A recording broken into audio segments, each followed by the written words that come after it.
The advice and opinions expressed by Dr. Granpeesheh and her guests are meant solely as suggestion and should not be in any way construed as child-specific advice. Dr. Doreen Granpeesheh is the Dr. Doreen is an expert in autism. Doreen Granpeesheh. Dr. Granpeesheh. Dr. Doreen Granpeesheh. Dr. Doreen Granpeesheh is a visionary in the field of autism. Now you can ask her questions on Ask Dr. Doreen. Good morning and welcome to Ask Dr. Doreen. Good morning, everyone. Good, thank you. How are you? I'm good. Better because I'm here with you. I'm thrilled and excited to be here with you guys. We're live right now and we're going to be live for the next hour talking with Dr. Granpeesheh and having her answer your questions live, which is an amazing, I'm so grateful. Oh, thank you. How grateful I am that I get to be here and that we've started our 14th year of this. We've been doing it for a total of 13 years. It's amazing. And to be able to sit here and have you answer questions for all this time has been one of the great privileges of my life. Thank you, Shannon. Thank you. It's been my honor. It's been such a good opportunity to be able to help people. And yes, and to be with all of you and to hear your questions as you are on this path that I have so much respect for. Having, been through some version of that myself as a proud pony, as I like to say, a parent of a neurodiverse individual. Yeah. I love that. It makes me think I have a ponytail that I can swish. But, okay, that's a whole other topic. Anyway, we are live. We're talking with Dr. Granpeesheh. If you don't know her, she is a true expert in the field of autism. She's been working in this field for more than 45 years. I know. It's like, shut the front door. How can that be? Oh, my gosh. You don't look like you've been putting shoes on for 45 I can't even. years. We need to stop counting. It's going to get very embarrassing soon. When she's been doing this for 112 years, and people will be like, what? How can that even be? But it's true nonetheless. So she's here. She has a beautiful mind. She loves to share what she knows, which is so much. So we encourage you right now to be writing in whatever platform you are watching us. Now, today we're on different platforms, and, we've been struggling with some technical issues, but our Chris Desmond is fabulous. He's the captain of the ship right now and getting us on as many platforms. I can see I'm on our autism-live YouTube channel, and I can see Maggie and Andrea are there, and we are live, I know for sure, on my personal Facebook page on Facebook, and I believe that we are also live on the Ask Dr. Doreen YouTube page. Hopefully, if Marina is watching, she can let me know. Text me if there are questions there. I'll try to switch back and forth. This is why I look like I need a desktop. You have a lot of technology today. I do, but it's all good because it's in service of talking to you guys, which we absolutely love. A couple of housekeeping things that we got to talk about. We are less than 2 weeks away from a big event. Do you want to tell them about the event? Yes. So some of you know that we founded a nonprofit organization almost, I think, 20 years ago. Wow.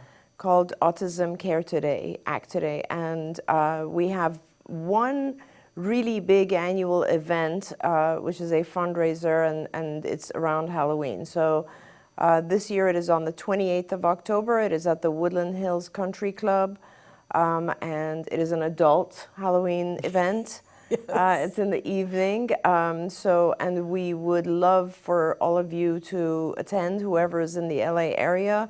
You can find information about it on allgoalsgala.com. And if you can't attend, feel free to donate.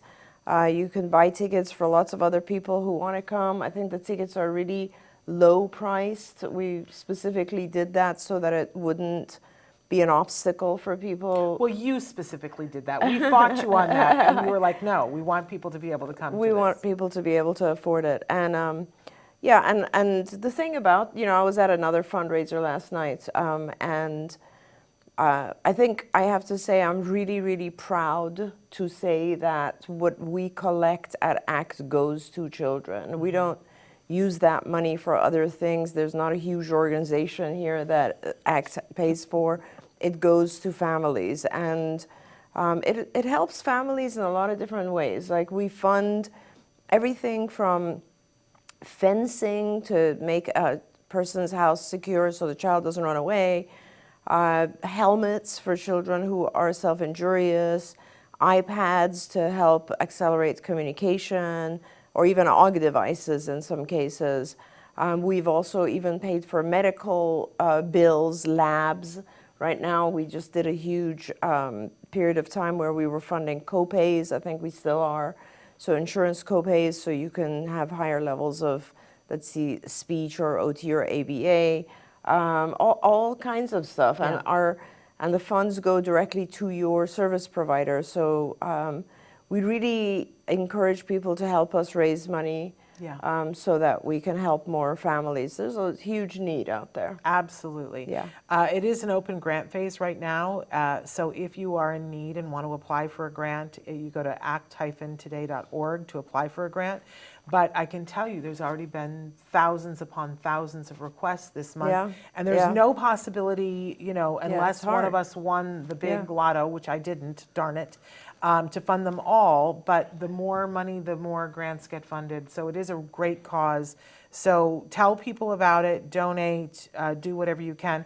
I was saying yesterday that if nothing else, we all order things from Amazon. You can go on the Yeah. Smile Amazon program and choose Autism Care Today as your preferred charity. And Yeah. every time you order something from Amazon, it will give Act Today. It's a very small amount, but it adds up. It Oh, it totally does, yeah. adds up. Yeah, yeah, for So sure. while you're, doing your midnight shopping on Amazon, as I have been known to do from time to time, you're helping kids around the country be able to have iPads, safety, and quieting a parent's fears. So please participate. I'm also saying good morning to Autism Journey with Elijah. I'm so glad you found us on YouTube. So thrilled that you guys are there. I chose the topic because we talked about building conversation the other day, a couple of weeks ago, and people wrote in and said, could you please talk specifically about interverbals and tacts? And I was looking at some of the questions that we got as a result of that show. So we're going to get to that in just a second, but I think we want to start with a question that you had. Sure, yeah, and it's not really related to the topic at No, hand. but we always get to other topics anyway, and we are going to talk about building language, but I know you wanted to answer that question. Yeah, and for some reason it's not coming Okay, up. then we'll come back to Due that to- then. Let me due go to with the first the one, which is web or about. not sure why. Yeah, it's technology. Oh, here we are. Oh, you got it? Oh no, this isn't it. Hold on. Okay, let me go ahead with a question. then. Okay, you go ahead. So somebody wrote in and said, my child can label things, hundreds of things, but he is 6. Will he ever be able to have conversation with me, and how do I get there? Do I ask for more speech at school? So that question kind of triggers the other issue, like the overall the subject that we're talking Yeah. about. So we should just get into the subject a little Yeah. bit, right? Because interverbals are a conversation, so we should just talk about that. So basically, the way that so many years ago, B.F. Skinner, who's a very well-known psychologist who was focused on learning theory, wrote a book called Verbal Behavior. And in this book, he described how language is a behavior, it's verbal behavior, and how it typically advances in typically developing children. So, and if you, as I go through these, you'll notice that, oh yeah, that's right, that's how we see development of language in kids.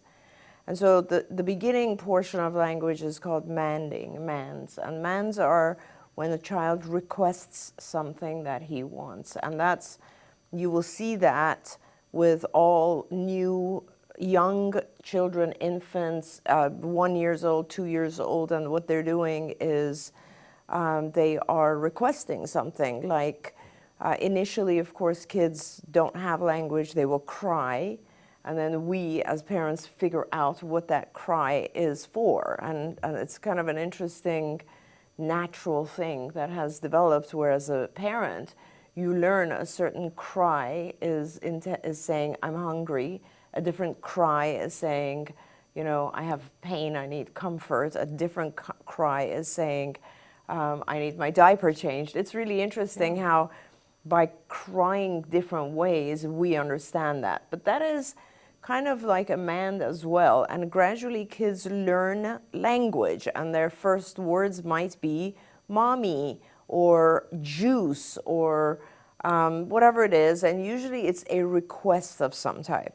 So that's the first thing that we will teach a child, is how to request and things that they want. And that's an easy thing to teach because there's a lot of the motivation in the child to use that word because that's the reinforcer they're going to get. They want the reinforcer, they name it, they get it. And that's like the most basic principles of ABA. So we always start with MANs. Then the next level, if you now think of the 2 or 3-year-old, sitting in the back of your car as you're driving and they're labeling everything they see, right? Mommy, fire truck, policeman, red car, whatever it is. And that is tacting. And tacting is, I see, I name, right? I see something and I label it. And that's the next phase of language. And that's in multiple different lessons, we go to that phase, which is essentially first we receptively identify it for the child, which just is kind of making it easier. So we'll say, touch cup, and the child will touch it because now you've named it cup. Right. So then that in itself can act as a prompt for the next phase, which is, what is it? Cup, because you just said it, right? And that's a way to teach tacting or labeling. And then, of course, you take those and you expand on them and you make them more blue cup and pink bottle and so on and so forth. And then the next more advanced is conversation, which is intraverbals. Now, intraverbals are basically a type of language that does not depend on the visual presence of something, but depends more on something that was vocally said. And if you think about conversation, that is what conversation is, right? So I'll say something, you respond to that. I then respond to what you said, and so on. And it isn't dependent on a visual cue of any kind. So we teach intraverbals in multiple different ways, just like we teach MANs and tacts in multiple different ways. Some of the ways that we teach intraverbals are, for instance, asking questions. WH, those are intraverbals, right? What color is the sky? Where do you like to eat? Who do you do this? How? Whatever. All of those are intraverbals because they're questions that are not directly prompted by something that is right in front of you. And over time, and that's just one, like there's other ways that like you can fill in, sing songs and the child completes part of it, or you fill in the blank and so on. Any kind of language development that occurs where there isn't a direct visual prompt to it can be classified under intraverbals, and that's what leads to language. Now, as a parent, you just put those concepts in your mind, but I think it's more important to translate those to specific lessons, because it's not as meaningful to tell you, yes, you now need to work on intraverbals. Right. The truth is you should be going down a path of a series of lessons that lead to conversation. And there's many, many, many lessons by the time you get to conversation, because you want to make sure the child has learned enough topics that they can talk about them. And also you want to make sure the child has learned a little bit of the cues that are involved in having a conversation, like eye contact and taking your turn and making sure that you understand the subject that the other person is talking about, and repairing the conversation if they start to lose interest. And I mean, there's so much stuff that goes into conversation, but the initial lessons go in an order of complexity. They start with very, very basic, and I think that's much more interesting for parents to kind of look at, let's say, the first 20 or 30 lessons that lead into conversation. And I'll go through some of them right now. I mean, I can't. Well, can I ask? Sure. Because there's a question that came in this morning that kind of goes along with it. That Andrea asked, how much language do kids need to have in order to have a back and forth conversation? My 4-year-old will answer simple questions, but he doesn't ask questions or have a back and forth conversation. And that goes right to what you're talking about. And of course, my head goes to, I ridiculously, yes, I'm going to admit to it, over the weekend was watching that show Love is Blind. Do you know anything about this? I know something about it. I haven't seen it, but I know, You know, there was a guy on the show that he was totally conversational with the girl when they were in the pods together and he couldn't see her, but then they go on a vacation to, I don't know where they were, some tropical island or something, and he kept saying, I don't know what to talk about. I don't know what to say. And I thought, oh, if somebody just like gave him some prompts, if somebody just helped this poor guy out, right? But you know, there was a lot going on, and he couldn't come up with anything to say. Right. And for some of our kids, if they don't have anything to say, and we're asking them to be conversational, and they don't, you know, I love her question. How much language do the kids need to have? So I'm sorry for my Love is Blind analogy, but go ahead. No, that's exactly right. And you just gave one example, which is a great example of they don't know like what to talk about in that particular setting as an example, right? Or with that particular person, or if it's a group of people versus one, or if you've just met someone as opposed to you've known them for a long time, or if they're your age as opposed to a different, I mean, there's a million things that we automatically learn when we're growing up. But to go back to the beginning, you'll start with a series of language lessons that are just mostly mans and tacts are where it's at. Like you teach a lot of different types of, you know, so first you'll identify all kinds of objects, right? And then you'll identify actions. So verbs, people running, cooking, sitting, sleeping, eating, whatever. And then you'll try to add description types of words. So whether it's things that are adverbs like, you know, faster, slower, whatever, or if they're adjectives like colors and size and all of those types of things describe objects. Now that you have had all those multiple lessons that I just listed, you kind of put them together. And now you get to a point where the child can actually say, that is a black truck, or that is a big black truck, or so you're starting to give them descriptive language, right? Now you start to do lessons that gets the child focused on what you're saying as opposed to the question you ask them. So if I ask a child something like, what is that? That's easier for the child to respond to than a lesson that we had called statement, where I'll say a statement and I want the child to say a similar statement, not to answer me, but to say a similar statement, right? Yeah. I had toast for breakfast and the child has to decide what they had. Right. So now you're starting to give the child the message that what I say is not always just a direct question, but it can also be the same type of thing you want to say. That then begins to prompt the child. There's another lesson where, you know, observational learning, where the child, whatever questions you ask the child and the child doesn't know the answer, you teach the child to actually ask questions to find answers to things. Now the child has the capability to describe things, make statements that are similar to others, ask questions, you know, so there's all these different lessons. And by the way, you've also added in things like that are just interesting, right? Like community helpers and what they do, or places of interest and what happens there. And through this process, obviously, you also get to know the child's interests, and you come to realize that there are specific topics that the child likes to talk about more. I mean, there's such a journey before you get to conversation. Yeah. And then you do like play dates, let's say, and now you have the things of interest, and the child has already learned how to make statements, ask questions, be descriptive, etc. And you've taught them in a separate part of the program turn-taking and sharing, and perhaps you've also taught the child how to pay attention to other people's reactions. And then you do a play date, and you prompt a lot of it so that the play date starts to have some back and forth conversation. And now you're at a point where, oh, you can have maybe 2 or 3 other children there, and your child might feel comfortable enough and know how to go and interact.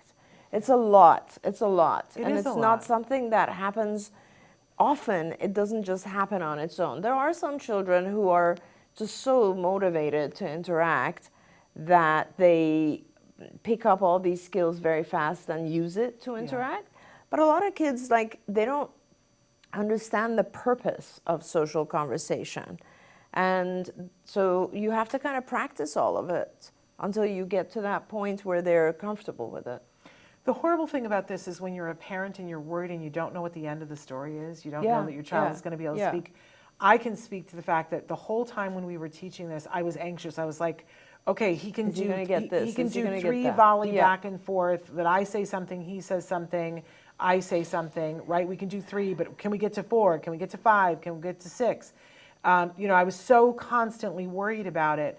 But it's funny, now that I know what the end of the story is, I look back and I think about how much fun we had while we were working on these things. How much fun that, you know, you guys would give us an assignment, and I remember when you guys gave us the assignment that we were going to start working on action things, and back then you didn't have all the stimuli that's available now. Right. And so we had this lovely little Kodak camera that I could take pictures and I could send it off to the Walmart 1-hour photo and pick them up for our BTs.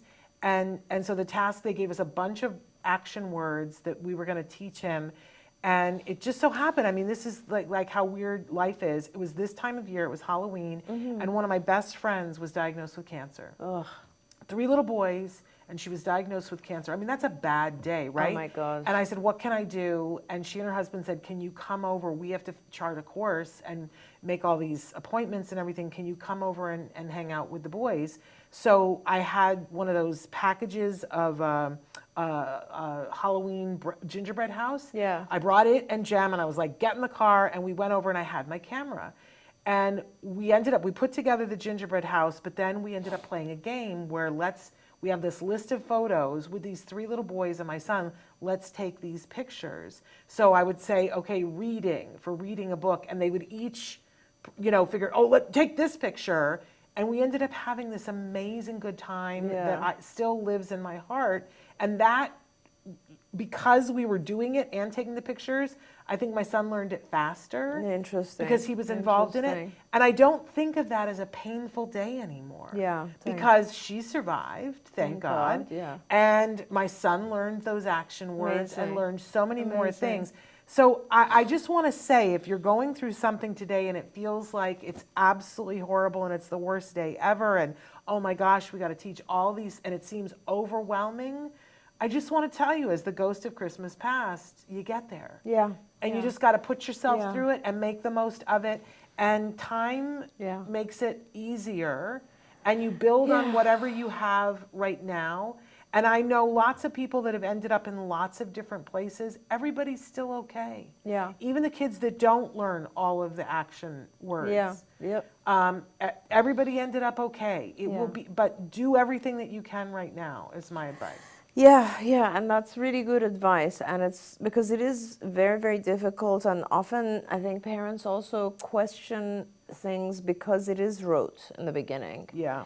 And you wonder, like, why isn't he just picking up conversation? This is so rote, going back and forth and teaching him 3 questions. It's so rote. And it is rote in the beginning. And you do that for a little bit until your child figures out the formula, right? And they figure out, oh, this is what this is. And then it's not rote anymore because they'll start to generate their own. Yeah. But it's like you do need to go through those phases, and those phases are very scary. And, you know, a lot of parents question those phases. Yeah. And Andrea wrote back in and she said, thank you. This whole process is really not for the weak. That's so true. She says, I'm doing everything possible, but I'm exhausted and it is hard, praying in a few years that I get there. And, you know, it is that thing where we feel like I'm going to arrive. And I got to tell you, Andrea, it doesn't end up being an arrival. Yeah. But it ends up being moments where you go, look where we are, and I didn't think we could get here. Yeah. And so, but but Andrea, you're going to be fine, and he's going to be fine. And you know how I know that? Is that you're on the job. Yeah. And whenever we see a parent who's on the job and this passionate, it's always okay. That's right. So you're going to be okay, and I can't wait to the day a couple of years from now when you and I are talking and you go, oh my gosh, like this happened and I didn't even realize. Yeah. And I prayed for that. Like, so true. It's amazing. Do you want to do your question next, or I've got a bunch of good questions here? If it's coming up, because I was having issues with it coming up due to... Well, I've got a question from Maggie that I'd love to get to, Sure. if it's okay. Maggie says, just last week, my 2 maternal cousins, male and female, have found out that their sons, 1 son each cousin, are autistic. They are 3 and 7 years old, respectfully. My son is 10 and was diagnosed at 3. So my question is, the genetics by my mother's side, is that the cause of my son's diagnosis? And I'm feeling guilty. Oh, I know, I just gosh. want to hug Maggie. Oh, my goodness, yeah. So no one can really respond to that until you do very clear genetic testing on both sides, and you don't, and the genetic test, the genetic side portion of it is just one part of it. And remember, they haven't even identified all the genes that contribute to this. But also, what's really important is that even if there is a genetic component, it is always triggered by something in the environment. And there are cases where there's, 2 children, identical twins, one has autism, one doesn't, Yes. right? So there's an environmental factor that's involved. It doesn't, that being said, let's put that aside for a minute. Guilt is just one of those completely negative and useless. It doesn't produce anything positive in life. It's just an emotion that you need to try to get away from and give up, because you did not do anything to be where you are. You didn't, right? And there's so many parents who will come to me and say, do you think this happened because I did that? Or, when he was 2, I did this. Or is it because we did that? Or, and you have to leave all that behind, because there's so many factors in a child's life that, and we don't know right now what leads to these symptoms that we pull together and call autism. We don't know how that affects each different child. So please try to step away from that guilt. Yeah. I will say, I do a talk, and one of the things I say, I'm the luckiest person I know for so many reasons. Mainly because I'm married to who I'm married to, and I have the kid that I have, right? And that I got to meet you. Like, those are like the top 3, right? But one of the other reasons why I'm really lucky is that it used to drive me crazy. And I think this is a path for a lot of us, that I would go through, okay, so is it the mercury in my fillings and my teeth? Like, yeah. And we all Yeah. go through all of the different reasons So many things, of why. Or, we know people publicly that, somebody who wrote a book and their child is diagnosed with autism, and they felt that it was because they had had an abortion at some point, and so this was God or the universe. Punishment or something? Punishment, yeah. This is a very tender little bruise that a lot of parents have, that we try to figure out. So what was it? Was it me? Was it my husband? Was it his genetics? Was it mine? And we've seen marriages break up over it. But there was a day and a time when I said, I'm probably never going to know. This is not useful. Something is going on right now that requires and deserves my complete and total attention. I'm going to focus my energy on what to do now, not how did we get here. Yeah. Now, I do think, and in part of that decision, my husband and I also decided, like, on that day, that we were going to focus on Jem's autism, and that we were still, even at our advanced ages, we were still trying for a second baby. We wanted him to have a sibling. But on that day, we decided, okay, we're done in the baby making factory, because we were both old, let's be honest here. But for those of you who are thinking about having additional children, I think the question becomes different. Because if it's genetic, then what do you do? But I have to say that Dr. David Berger in Florida has been doing a study for many years, looking at, because we know that when a child is diagnosed on the spectrum, that I think it's something like the next child is like 17% more likely to have autism than any other child. But you really want to look at the studies that Dr. Berger has been doing, because he changes things in the mother's environment, and it is down to 0%.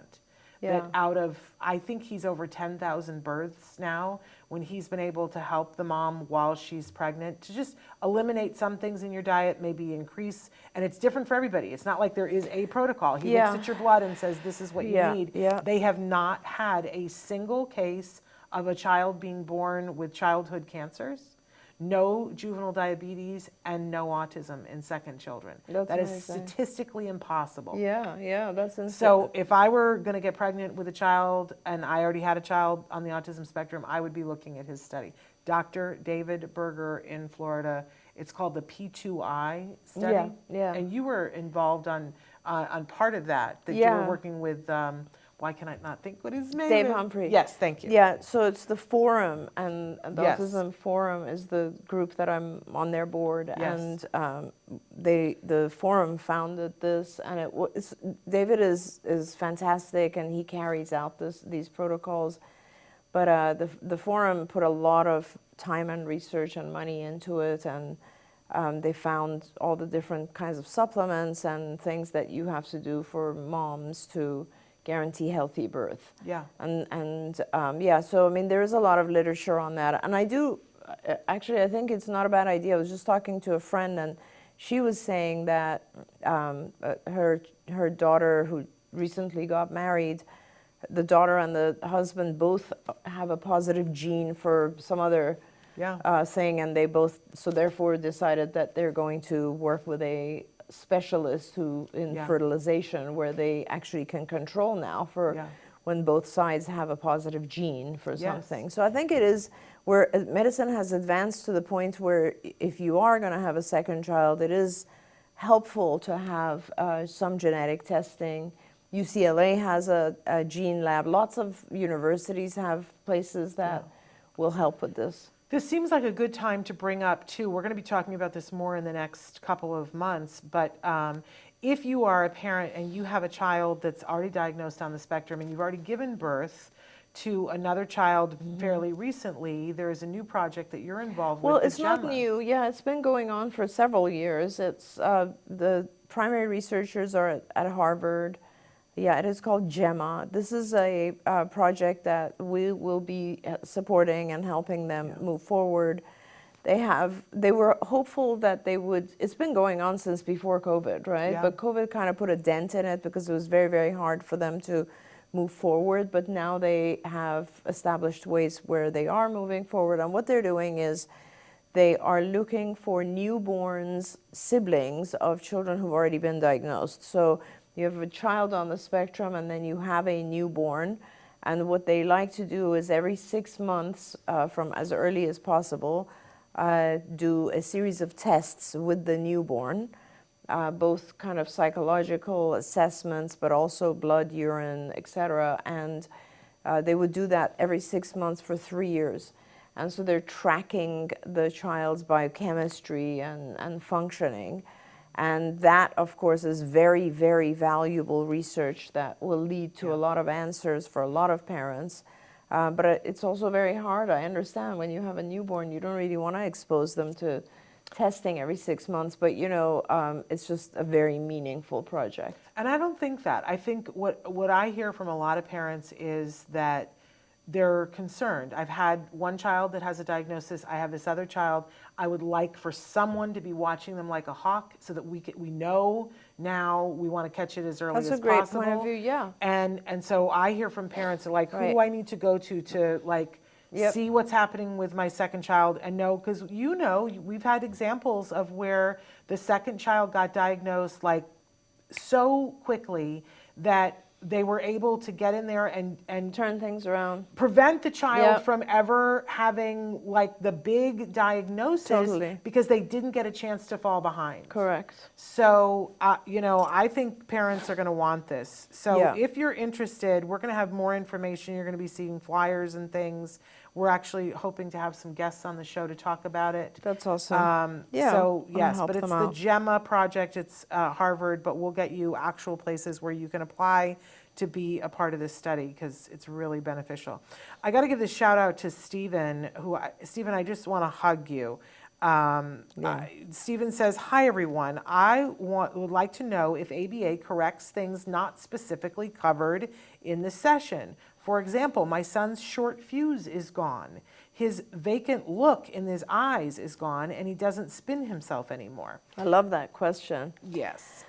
That's a really, really wonderful thing, Stephen. And yes, we hope that it does address all of these other things because I think what's happening is that your child is learning to connect with and communicate with people around him.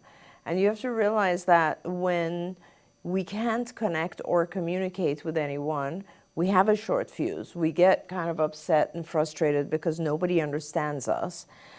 When we start to phase out, right? Because we're not understanding what's going on. Nobody understands us, so we start to have that vacant look because we're like, what's going on? I don't understand. And we start to do behaviors that are going to stimulate us, like spinning around. So all of those types of things are, those going down is a side effect of your child learning to connect and communicate. And that's a beautiful thing. So it's wonderful, yeah.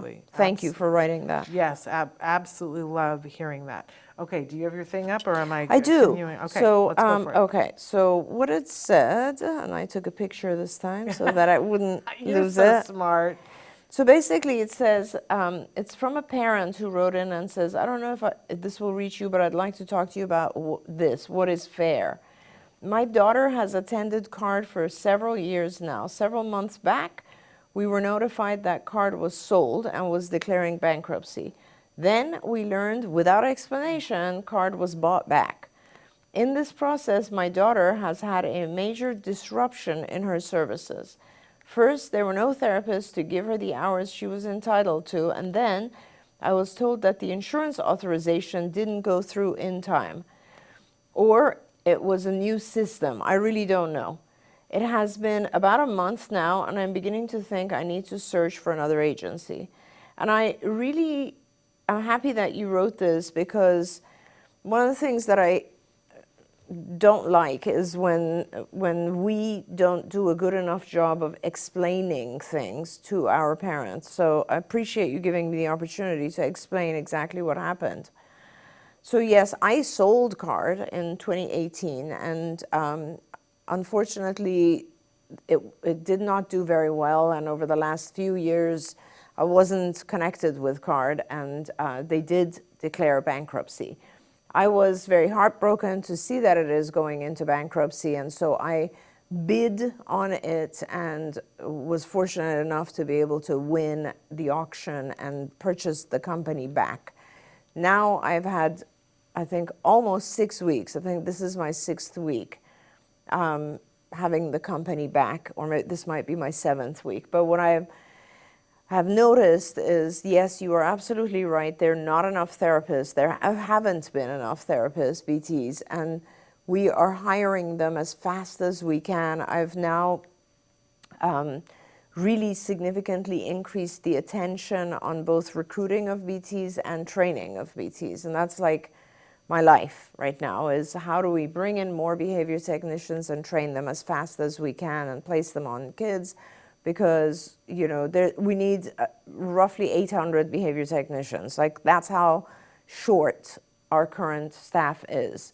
In 6 weeks, there's not a lot you can do. We have hired over 170 BTs. Some of them won't make it, but hopefully a lot of them will, and you'll start to gradually see the difference on the cases. Now, that being said, we bought assets of CARD, right? Because when a company goes bankrupt, you can't buy the company. It's closed down. You can buy the assets of the company, which is what we did. And all of our payers, our commercial and Medicaid insurance payers, said, sorry, you gotta all file new contracts and you gotta sign new authorizations for every single patient.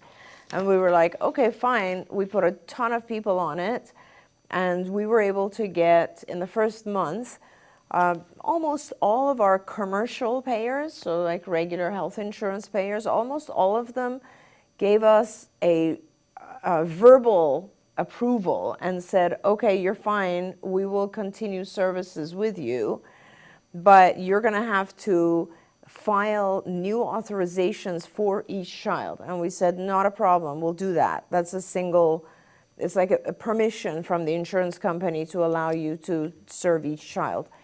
But that that process of getting new authorizations is not something the provider does, it's something the payer does.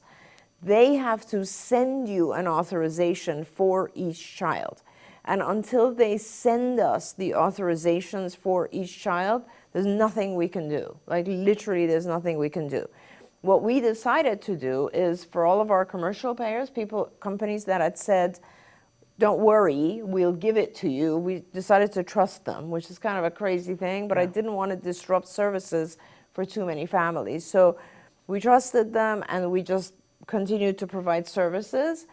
Medicaid said, hey, we're not giving you any kind of verbal guarantee, and you're going to have to file new contracts, which many are done thanks to the most amazing human being in the world, Bryce Myler. Yes. But authorizations have not yet come in. Now, I want to say every single day we get 1 or 2 more payers that give us authorizations, and we celebrate. Yeah. And we immediately try to put those cases ongoing. But this is something there's nothing we can do about. You can, as a parent, call your payer and say, my child needs services, send her authorization in, please. Because this is not us, it's the payers. And as soon as we get the authorizations, I swear to you, in a week, we get them through our system, we get started. So I'm really sorry, because I know how hard it is to have your services stopped like that. I just hate it. And I wish there was more we could do. Like, I can't even tell you the entire first month, all we did every day, we were checking on authorizations. Like, we are pushing auths as fast as we can, and it's not in our hands. So this is like kind of upsetting, and I understand, but if you don't mind, before switching to another provider, just call your health insurance company and say, why aren't you giving an authorization to card? Yeah. They're ready to start. It's so hard because I feel like, the parents are, it's always terrible when there's a disruption, and it always feels personal. Awful, it's awful. And it feels like you're caught in the middle. This is a period of time, Yeah. and the alternative was that you would have lost the service altogether. That's what the alternative was. Yeah. So I think it's important that I want you to know, because I've been working with, I didn't receive this message, but now that I will, I'll be reaching out to this parent. But I've been working with other parents to figure out what can be done in interim and how to help them to call their insurance company and what to say and all those things. And one parent called me and said, why is this my job? Why isn't this your job? Yeah. And I said, no. Please know these people are staying up working until sometimes 1 o'clock in the morning, you guys. Yeah. I mean, I was on the phone with a parent on Friday and talking to one of our people. It was Friday night and it was 9:30 her time, and she was on the phone with me so that I could be on the phone with a parent in Colorado. Amazing. Like, these people are working around the clock to try to help you. Yeah. But we all know that, if a parent calls the insurance company, and they have a legal responsibility. That's your insurance. Yeah. They have a legal responsibility to you that they don't have to a company. Right. Right. There's something called continuity of care, and they need to be, doing their due diligence to be helping your child. Right. Sometimes it's hard to know who's on your team, but I'm glad that you took the time to answer this question, because I think people need to know you're on their team. 100%. And I will tell you, like, I am one of those people that gets very frustrated when things don't happen fast. Yep. So Yep. I was on this. Like, I was, first of all, very upset that the payers would not just continue our contracts, right? And they forced us to do all new contracts. Then we did all new contracts, which I was just amazed at how incredible our contracts team was to get all of that done. Then they're like, no, we also have to give you all new authorizations for every single patient. We have over 2,000 patients. So now it was a matter of calling every payer and saying, when are we getting our authorizations? When are we getting our authorizations? They're doing it all the time, and the payers are in no rush. There's no rush. So I think you need to call and also help as much as you can. Yeah, it's, claim your space. Absolutely. But I'm glad that you wrote in, and I will look forward to talking to that parent later. I was saying before, I didn't get that email. I don't know why I didn't get that email, but I will be following up with that email, as I do with them. Okay, I got to get to a couple of questions that Marina had sent in because I Sure. can't stand for Marina to be upset with me. Hi, I'm trying to teach my son who is 5 years and 6 months old to do social sharing. I want him to share things with us and other people. I mean the joint attention, to share what he's doing and to share what he's enjoying. But social appreciation is not rewarding for him. I keep prompting to show his dad and me, but he's doing it just for the sake of me telling. It's not rewarding for him. How do I make him do it? This is limiting his language as well. So, listening to that question, I'm not sure if you mean how you're defining the word share. Because share, to me, initially, I thought you're talking about, let's say, sharing a toy with another child.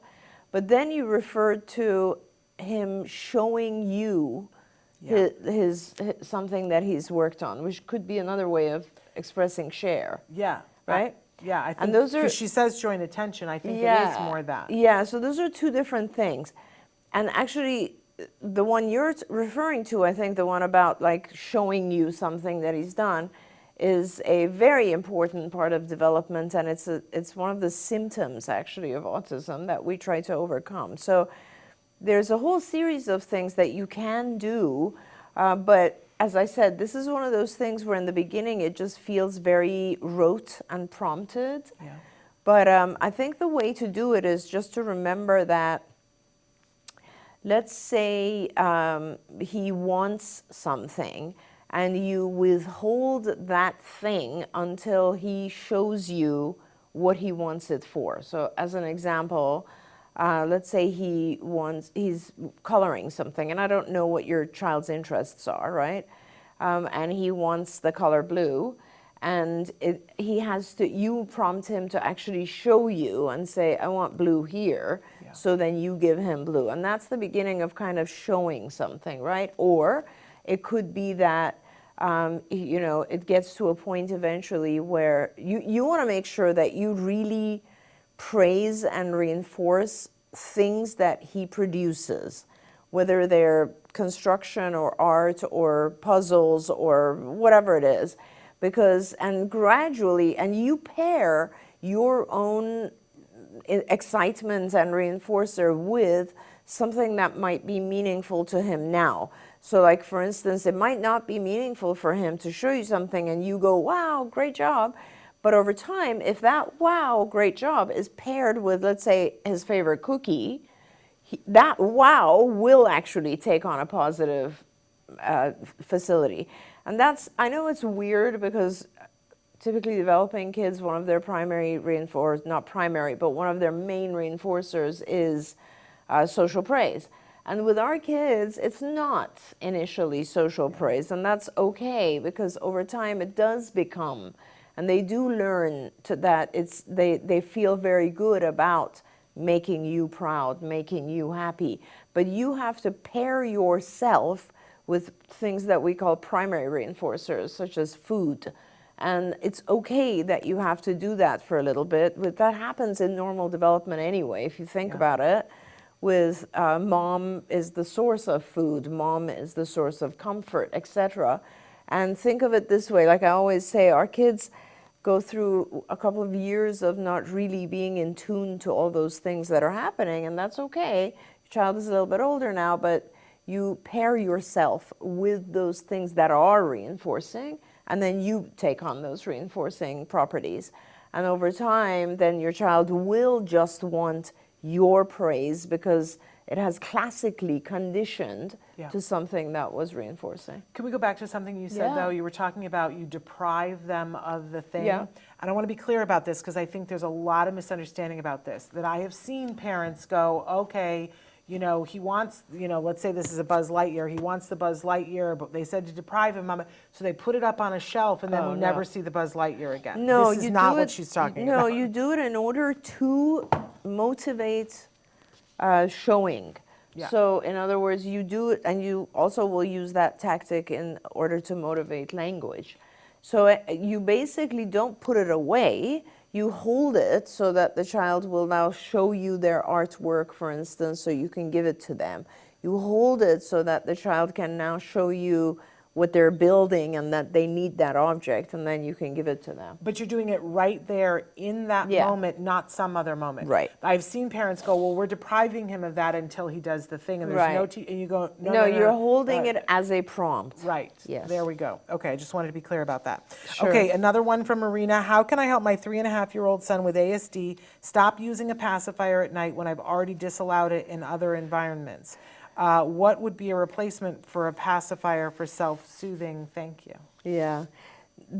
So if you want to get rid of the pacifier, you don't really want a replacement of the same sort. So I would, again, at this point, first of all, I would pair it with something that is okay to continue forever, which is like soothing music, let's say, or a stuffed animal that he can hold on to. I mean, there's so many clever things nowadays that are insane, like stuffed animals that actually vibrate or Yes. are warm, or, there's like Yeah. such cool stuff. So you can definitely introduce those things into his environment, but sooner or later, you're just going to have to get rid of the pacifier. There's two ways to do it. One is just not to give him the pacifier, which is kind of like flooding, and your child will probably have a little bit of a rough time the first night or 2 nights, 3 nights, and then we'll hopefully get over it. Another way to do it, which is a clever way that a mom actually did one time and taught me, was that she gradually cut tiny pieces of the pacifier until it was just so tiny that the child didn't really care anymore. Wow. So it was just a reduction of the size of the passy, the section that you suck is plastic, right? And after a while, the child kind of just didn't care. Interesting. So that's another easy way to do it. Yeah. Wow. Yeah. Okay.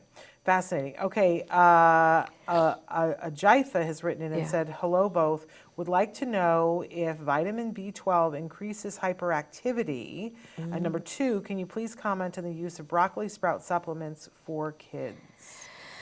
I don't know much about broccoli sprout supplements, so I can't comment on that, but I can tell you that yes, generally B12 will increase energy, and that could lead to hyperactivity. So something that you should probably discuss with your nutritionist or dietitian or functional medicine doctor, and there are other things that they can give you to kind of balance that out.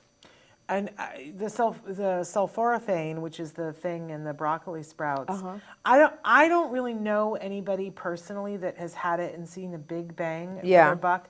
I Yeah. know that the thought process behind it was that there Yeah. were a lot of us that when our kids would have a small fever, like not be terribly sick, but be running a small fever, suddenly They felt really good. They were they doing could well. talk. Yeah. They could talk, and Yeah. we were all like, "What? Does my child have to be sick to be able Yeah. to talk?" And the studies showed that it was sulforaphane that releases in the brain, and that you get the same thing from a Yep. broccoli sprout. I haven't seen it work in pill form. I just got to be Yeah. honest. Yeah. I think everybody got really, really hopeful. Yep. And I have not seen, whereas for the B12, I've seen lots of parents do the B12 and go language skyrocketed. Yep. So I just haven't seen it. I'm going to be at the TACA conference this weekend. I'm speaking at the Oh, TACA nice. conference. Very nice.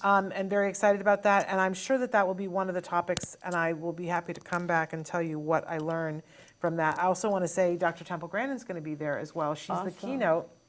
She's going to be at the All Ghouls Gala the following weekend, which is crazy to me. I said it was never on my wish list to be at a Halloween party with Dr.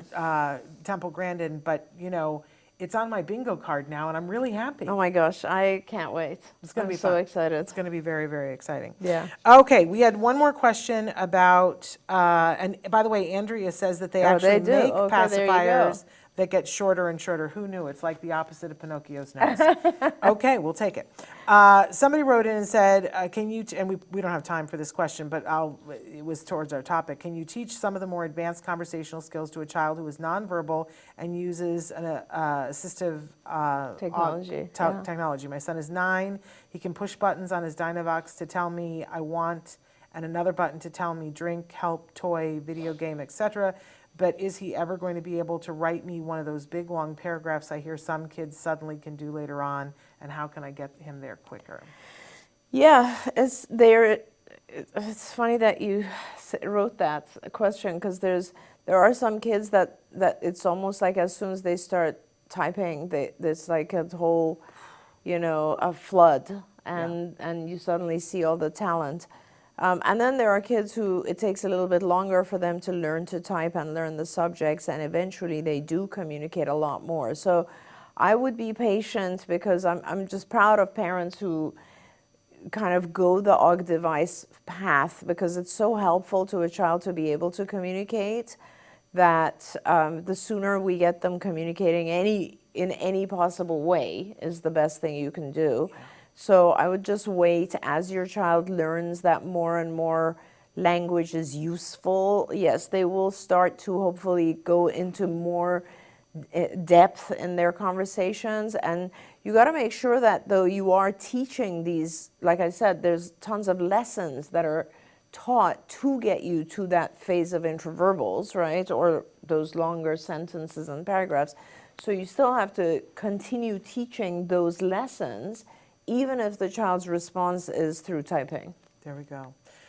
This has been really exciting to be here with you guys. Thank you you, for yeah. being with us and finding us where you can find us. And thank you for your wealth of knowledge. Oh, it's always a pleasure, Sharon. Man, Thank you, everyone. Such a pleasure.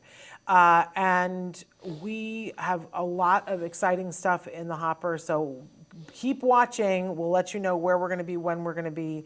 But we definitely have you back next week, and we might have some surprise guests to talk about some of the things happening at All Ghouls. It's going to be really, really fun. But we will be back. Until then, give your kiddos a hug from me and one for you too. Bye-bye for now. Bye, everyone. Don't forget, you can watch Ask Dr. Doreen live every Tuesday morning at 10 a.m. Pacific time. We hope to see you there.